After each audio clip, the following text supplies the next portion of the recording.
আসসালামু আলাইকুম রহমতুল্লাহ। আমার প্রিয় শিক্ষার্থী এবং তার সাথে জড়িত অভিভাবক, আমরা আজকে তোমাদের যেই সপ্তম যে অধ্যায়টা, এই অধ্যায়ের নাম হচ্ছে পদার্থের বৈশিষ্ট্য ও বাহ্যিক প্রভাব। তো এই অধ্যায়ের আজকে আমরা দাঁড়িয়েছি দ্বিতীয় নম্বর লেকচারে, অর্থাৎ আজকে আমরা লেকচার টু পড়ব। লেকচার টু পড়ব। বিগত দিন তোমাদেরকে যা যা পড়িয়েছি তার একটা লিস্ট আমি এখানে একটু তৈরি করে রেখেছি, যে এখানে আমি তোমাদেরকে এতদিন কি কি পড়িয়েছি, এখানে ঠিক সেই জিনিসগুলোই আমি লিখে ফেলেছি। তো দেখো, কালকে আমরা পড়েছি যে পদার্থ কি। পদার্থ কি, তাই না? কালকে আমরা পড়েছি পদার্থ কি। পদার্থ হলো যার ভর আছে, জায়গা দখল করে, বল প্রয়োগে বাধা প্রদান করে, তাই পদার্থ। এরপরে আমরা পদার্থের প্রকারভেদ সম্পর্কে জেনেছি। পদার্থের প্রকারভেদ সম্পর্কে জেনেছি। পদার্থ হলো তিন প্রকার। পদার্থ হলো তিন প্রকার। কি ভেদে? অবস্থা ভেদে। এটা আমি একটু রেড করে দিই যে অবস্থা ভেদে পদার্থ হলো তিন প্রকার: কঠিন, তরল, বায়বীয় বা গ্যাসীয়। এরপরে আমরা পড়েছি বৈশিষ্ট্যের উপর ভিত্তি করে। কিসের উপর? বৈশিষ্ট্যের উপর ভিত্তি করে। বৈশিষ্ট্যের উপর ভিত্তি করে পদার্থ হলো দুই প্রকার। পদার্থ দুই প্রকার: ধাতু ও অধাতু, বা ধাতব ও অধাতব। এরপরে আমরা কঠিন পদার্থের বৈশিষ্ট্য সম্পর্কে জেনেছি। হ্যাঁ, কঠিন পদার্থের বৈশিষ্ট্য আমরা জেনেছি। কঠিন পদার্থের নির্দিষ্ট আকৃতি আছে। কঠিন পদার্থ শক্ত, নির্দিষ্ট আয়তন আছে। আয়তন ও আকার সহজে পরিবর্তন করা যায় না, নির্দিষ্ট তাপমাত্রায় থাকে। নির্দিষ্ট তাপমাত্রায় থাকে। এগুলো হচ্ছে কঠিন পদার্থের বৈশিষ্ট্য। এগুলো আমি তোমাকে পড়িয়েছি। আজকে আমরা পড়বো, আজকে আমরা যা পড়বো, আজকে আমরা পড়বো যে তরল পদার্থের বৈশিষ্ট্যগুলো কি কি। তরল পদার্থের বৈশিষ্ট্যগুলো কি কি আগে পড়ি, তারপর লিখে নিব। তরল পদার্থের নির্দিষ্ট আকৃতি নেই। তুমি, তোমাকে আমি একটু বুঝাই, যে তুমি এক গ্লাস পানি নিবা। এক গ্লাস পানি নিবা। এক গ্লাস পানিকে তুমি যদি তোমার হাতে রাখো, এটাকে তোমার হাতে বেশিক্ষণ থাকবে? এটাকে দেখতে চার কোনা, এটাকে দেখতে তিন কোনা? অবশ্যই না। অতএব বলা যায় তরল পদার্থের নির্দিষ্ট আকৃতি নেই। এটি যে পাত্রে রাখা হয় ওই পাত্রেরই আকার ধারণ করে। তুমি এক গ্লাস পানিকে এক বালতি পানিতে রাখলে সেটা বালতির আকার ধারণ করবে। আবার ওই এক বালতি পানির কিছু অংশ যদি গ্লাসের মধ্যে ধারণ, তাহলে সেটা গ্লাসের আকৃতি ধারণ করবে। তাহলে এখান থেকে বলা যায় যে এটি যে পাত্রে রাখা হয় ওই পাত্রেরই আকৃতি ধারণ করে। এবার তরল পদার্থের নির্দিষ্ট আয়তন আছে, তরল পদার্থের নির্দিষ্ট জায়গা দখল করে, তাই না? এজন্য বলা হচ্ছে তরল পদার্থের নির্দিষ্ট আয়তন আছে, কারণ কঠিন পদার্থের মতো এরা জায়গা দখল করে না। এবার বলা হয়েছে এদের আয়তন পরিমাপ করা যায়। এদের আয়তন পরিমাপ করা যায়। এই আয়তন কি পরিবর্তন হয় না? না। পাত্রভেদে আকৃতি পরিবর্তন হলেও আয়তন কিন্তু একই থাকে। তুমি এক বালতি পানিকে একটা ড্রামের মধ্যে রাখলে সেটা যেমন ওই এক বালতি পানি, মনে করো 5 কেজি পানিকে বা 5 লিটার পানিকে তুমি যদি একটা ড্রামের মধ্যে রাখো, সেখানে কিন্তু 5 লিটার পানি থাকবে। আবার ওই ড্রামের পানি যদি তুমি একটি পুকুরের মধ্যে ঢালো, তাহলে সেখানেও কিন্তু তুমি ওই 5 লিটার পানি ঢাললা। তাহলে এখান থেকে বলা যায় যে তরল পদার্থের আয়তন এর পরিবর্তন হয় না। এবার বলা হয়েছে যেহেতু তরল পদার্থের নির্দিষ্ট কোনো আকৃতি নেই, আকৃতি পরিবর্তনশীল, সেহেতু বলা যায় যে এরা কঠিন পদার্থের মতো দৃঢ় নয়। পানি কি শক্ত? না, পানি শক্ত নয়। পানি শক্ত নয়, অর্থাৎ এটা দৃঢ় নয়। দৃঢ় নয়, অর্থাৎ তরল পদার্থের দৃঢ়তা নেই। এবার আসো, এগুলো যে আমরা পড়লাম এগুলো একটু আমরা নোট করে ফেলি। এগুলো একটু নোট করে ফেলি। নোট করে ফেলি। আসো, একটু নোট করে ফেলি। আজকে আমরা দাঁড়িয়েছি ক্লাস 2 এ। Class 2, class 2, class 2। ক্লাস 2 এ এসে আমরা পড়বো তরল পদার্থের বৈশিষ্ট্য। তরল পদার্থের তরল পদার্থের তরল পদার্থের বৈশিষ্ট্য ও আই। বৈশিষ্ট্য, বৈশিষ্ট্য। তরল পদার্থের বৈশিষ্ট্য। হ্যাঁ, এখানে আমরা তরল পদার্থের বৈশিষ্ট্য পড়বো। তরল পদার্থের বৈশিষ্ট্য পড়বো। কয়টা বৈশিষ্ট্য পড়বো? 5টা বা 6টা বৈশিষ্ট্য আমরা পড়বো। তরল পদার্থের 5টা বা 6টা বৈশিষ্ট্য আমরা পড়বো। হ্যাঁ, তরল পদার্থের 5টা বা 6টা বৈশিষ্ট্য আমরা পড়বো। আচ্ছা, এখানে আমি একটু দেখার সুবিধার জন্য জোর দিয়ে দিই। আচ্ছা, তাহলে তরল পদার্থের 1 নম্বর বৈশিষ্ট্য হলো এর নির্দিষ্ট কোনো আকৃতি নেই। নির্দিষ্ট নির্দিষ্ট নির্দিষ্ট নির্দিষ্ট কোনো কি নেই, কোনো আকৃতি আকৃতি আকৃতি নেই, তরল পদার্থের নির্দিষ্ট কোনো আকৃতি নেই।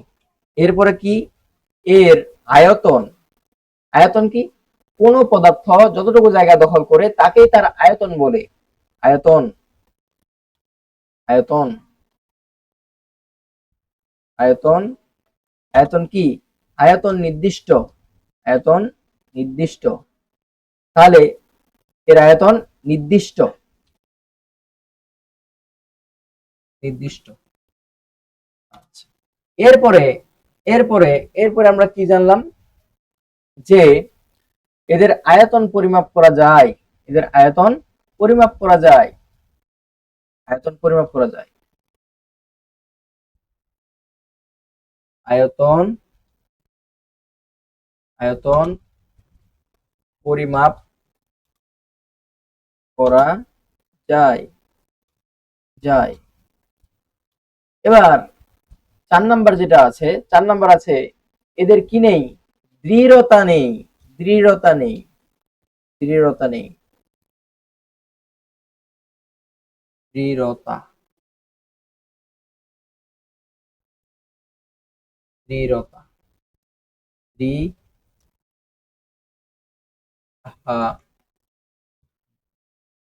দৃঢ়তা নেই,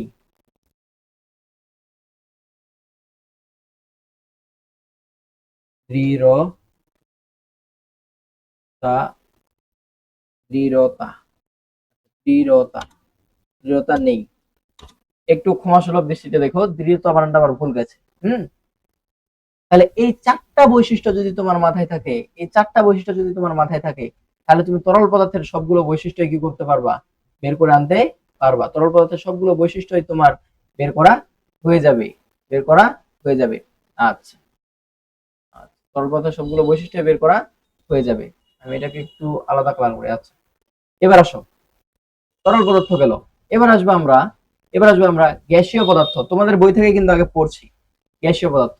গ্যাসীয় পদার্থ কি, গ্যাসের বৈশিষ্ট্য, গ্যাসের বৈশিষ্ট্য বোঝার জন্য আমরা বাতাসের কথাই ধরি, বাতাসের কথাই চিন্তা করি। বাতাসের কোনো নির্দিষ্ট আকৃতি নেই। গ্যাসীয় পদার্থের নির্দিষ্ট আয়তন আছে কি, তোমাকে প্রশ্ন করা হলো গ্যাসীয় পদার্থের নির্দিষ্ট আয়তন আছে কি, অবশ্যই আছে। কিভাবে আছে দেখো, গ্যাসীয় পদার্থ মনে করো তুমি 10 লিটার গ্যাসকে তুমি এলপিজি গ্যাসকে রাখলা, একটা বড় পাত্রে রাখলা, সেখানেও কিন্তু 10 লিটার আছে। আবার সেখান থেকে তুমি বের করে আরেক জায়গায় রাখলা, সেখানেও কিন্তু 10 লিটার থাকবে। তাহলে কি, গ্যাসীয় পদার্থের নির্দিষ্ট আয়তন আছে, গ্যাসীয় পদার্থের নির্দিষ্ট আয়তন আছে। এরপরে কি, এরপরে কি, গ্যাসীয় পদার্থ যে পাত্রে রাখা হয় ওই পাত্রের আয়তনেই গ্যাসের আয়তন। গ্যাসীয় পদার্থের নির্দিষ্ট আকৃতি ও আয়তন নেই। অর্থাৎ গ্যাসীয় পদার্থের নির্দিষ্ট আয়তন মানে হলো যতটুকু জায়গা দখল করে, কিন্তু গ্যাসীয় পদার্থ পরিমাপ করা যায়। গ্যাসীয় পদার্থের নির্দিষ্ট আকৃতি ও আয়তন নেই। দৃঢ়তা নেই, দৃঢ়তা নেই। এছাড়া পদার্থকে যেসব বৈশিষ্ট্যের ভিত্তিতে শ্রেণীকরণ করা হয়, আচ্ছা এগুলো পরে দেখবো, পরে দেখবো। আচ্ছা, তাহলে এবার আমরা দেখব গ্যাসীয় পদার্থের বৈশিষ্ট্য, গ্যাসীয় পদার্থের বৈশিষ্ট্য, গ্যাসীয় পদার্থের বৈশিষ্ট্য, পদার্থের বৈশিষ্ট্য, বৈশিষ্ট্য, গ্যাসীয় পদার্থের বৈশিষ্ট্য,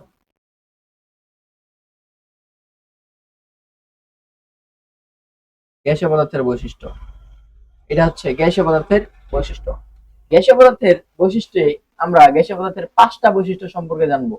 গ্যাসীয় পদার্থের 5টা বৈশিষ্ট্য কি কি, গ্যাসীয় পদার্থের 5টা বৈশিষ্ট্য হচ্ছে, এটা একটু আলাদা মার্ক করে। আচ্ছা, এর কি নেই, নির্দিষ্ট আকৃতি নেই, বললাম আমরা একটু আগে, নির্দিষ্ট নির্দিষ্ট নির্দিষ্ট নির্দিষ্ট কি নেই, আকৃতি নেই, আকৃতি নেই, আকৃতি বানানটা ও আর আর আই, আকৃতি কি নেই। 2 নম্বরে যে জিনিসটা লেখা যাবে, নির্দিষ্ট নির্দিষ্ট নির্দিষ্ট কিনে আয়তন নেই, আয়তন নেই, আয়তন নেই। এরপরে বলা যাবে এর ভর আছে, কি আছে? ভর আছে। এরপরে বলা যাবে দৃঢ়তা নেই, দৃঢ়তা নেই, দৃঢ়তা নেই, দৃঢ়তা নেই। আচ্ছা, দৃঢ়তা নেই। এগুলো হচ্ছে গ্যাসীয় পদার্থের বৈশিষ্ট্য, গ্যাসীয় পদার্থের বৈশিষ্ট্য।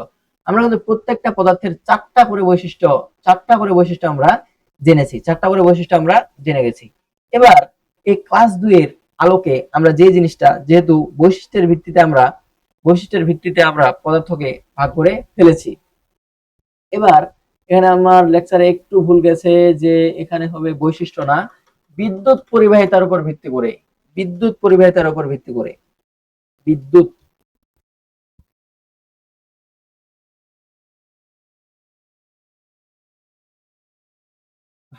বিদ্যুৎ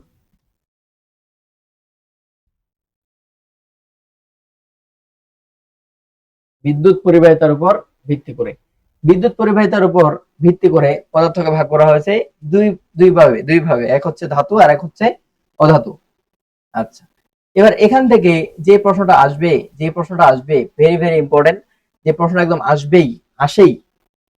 আমার এতদিনের, তোমাদেরকে যতদিন পড়িয়েছি, তোমাদের আগেও আমি অনেকগুলো ব্যাচ পড়িয়েছি, এই ব্যাচগুলোতে বিগত বছরে যে প্রশ্ন সব থেকে বেশি আছে সেই প্রশ্নটা একটু তোমাদেরকে দেখাই। এখান থেকে যে প্রশ্নটা আসে সেটা তোমাকে দেখাই, এখান থেকে যে প্রশ্নটা আসে এটা একটু দেখাই। আচ্ছা, এখানে প্রশ্ন হয় যে কঠিন, কি কঠিন,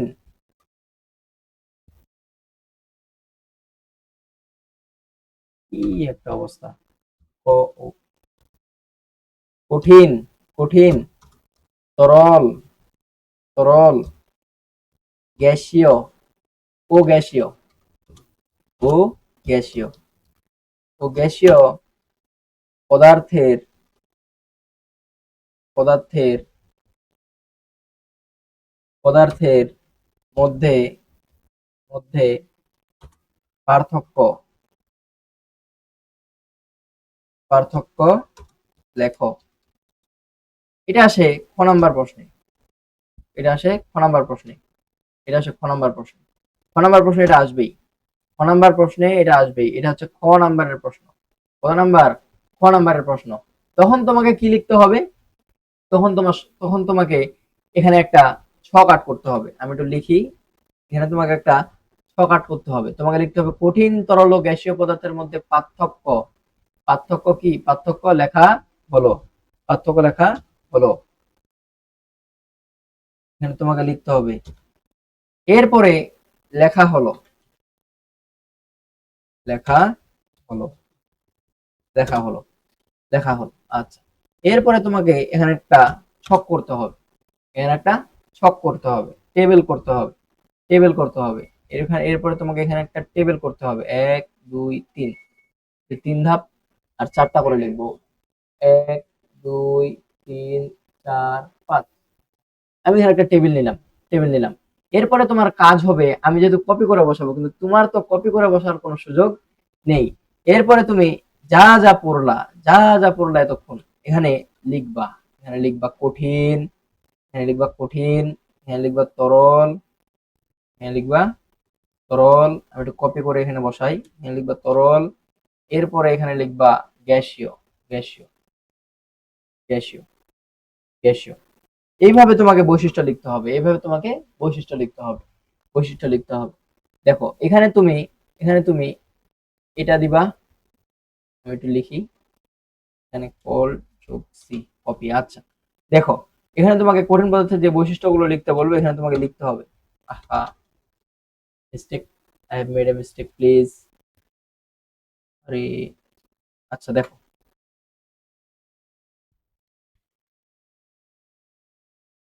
দেখো ডাইরেক্ট ব্যাক স্পেস দিয়ে ঠিক করে তোমাদেরকে, যেহেতু এটা প্রশ্নের প্যাটার্ন দেখাচ্ছি, একটু মিস্টেক হবেই, একটু গন্ডগোল হবেই। হুম, এটা তোমরা মনে কিছু করিও না।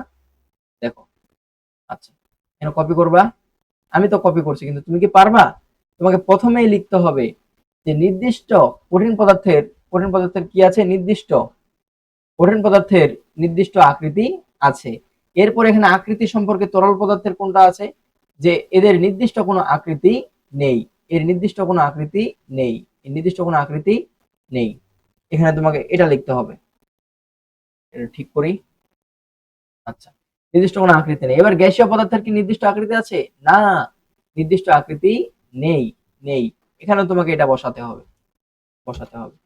এইভাবে যদি তুমি লিখতে পারো, এইভাবে যদি তুমি লিখতে পারো, তোমার বেশি কিছু লেখা লাগবে না। কঠিন পদার্থ শক্ত বা দৃঢ়, কঠিন পদার্থ শক্ত বা দৃঢ়, নির্দিষ্ট আয়তন আছে। এবার আয়তন সম্পর্কে লিখবো, আয়তন সম্পর্কে লিখবো, আয়তন সম্পর্কে লিখবো। এবার আয়তন, আচ্ছা আচ্ছা, একটু প্রশ্নটা সাজাই, এরপর তোমাদেরকে দেখাচ্ছি। হুম, এরপর তোমাদেরকে দেখাচ্ছি।